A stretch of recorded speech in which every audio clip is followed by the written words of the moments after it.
You don't procrastinate because you don't care. You stop because finishing would mean being seen. Seen trying, seen choosing, seen possibly being wrong. And something in you quietly pulls the brake. It shows up in small moments. You almost send the message, then don't. You nearly finish the project, then tweak it endlessly. You imagine sharing your work and suddenly feel tired. Not physically tired, identity tired. If you stay unfinished, you stay undefined.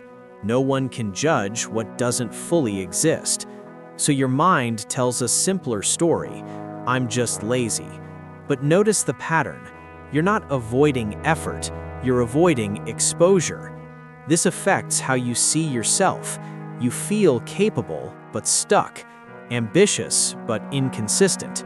You start questioning your character instead of the fear underneath. Psychologically, this often links to evaluation anxiety, the fear of being judged when your inner self becomes visible through action. And there's more going on than fear. There's identity protection. This pattern isn't a flaw, it's an adaptation. At some point, being visible wasn't safe. Maybe mistakes were punished. Maybe attention brought pressure. Maybe success raised expectations you couldn't maintain. Your brain learns something important. Visibility equals risk. So it built a workaround. Delay, hide, stay almost. Not because you're weak, because you're protecting yourself. The question isn't, how do I force myself? It's what is my brain trying to prevent? Here's what's happening in the brain. The prefrontal cortex wants completion. It plans, it imagines outcomes. But the amygdala scans for threat, and being seen activates social threat circuits, the same ones linked to rejection and shame. Your brain doesn't distinguish physical danger from social danger. To it, judgment can feel like survival risk. So when completion approaches, your nervous system hits the brakes. Think of it like this. You're driving toward a spotlight. The closer you get, the brighter it feels. And your brain mistakes brightness for danger. Mental model. Effort isn't the threat, exposure is. That's why starting is easy, but finishing feels heavy. The closer you are to being seen, the louder the resistance.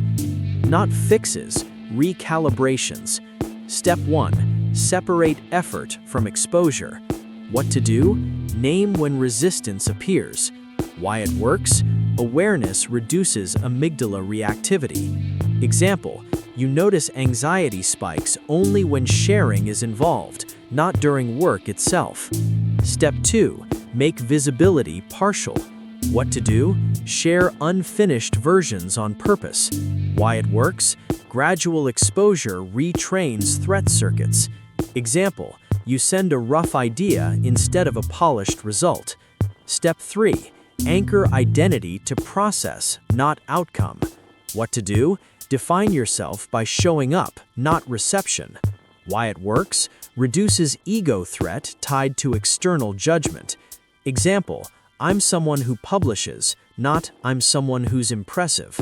Step 4. Delay self-evaluation. What to do? No self-judgment for 24 hours after sharing. Why it works? Keeps the brain from pairing visibility with shame. Example, you post, then step away, no checking reactions. Step 5. Name the fear explicitly. What to do? Say the feared outcome out loud. Why it works? Language moves fear from emotion to cognition. Example, I'm afraid people will see the real me and leave. Each step reduces perceived threat, not motivation, threat. Remember this model. You're not fighting laziness, you're negotiating safety. When action threatens identity, the brain resists. When safety is restored, action returns. Think less push, more permission. Visibility becomes tolerable when it's gradual, defined, and emotionally contained. You don't need to become fearless. You need to feel safe enough to be seen imperfectly. The part of you that stops isn't the enemy, it's a guard doing an outdated job. Thank it, then take one small step into the light, not to prove anything, just to exist out loud.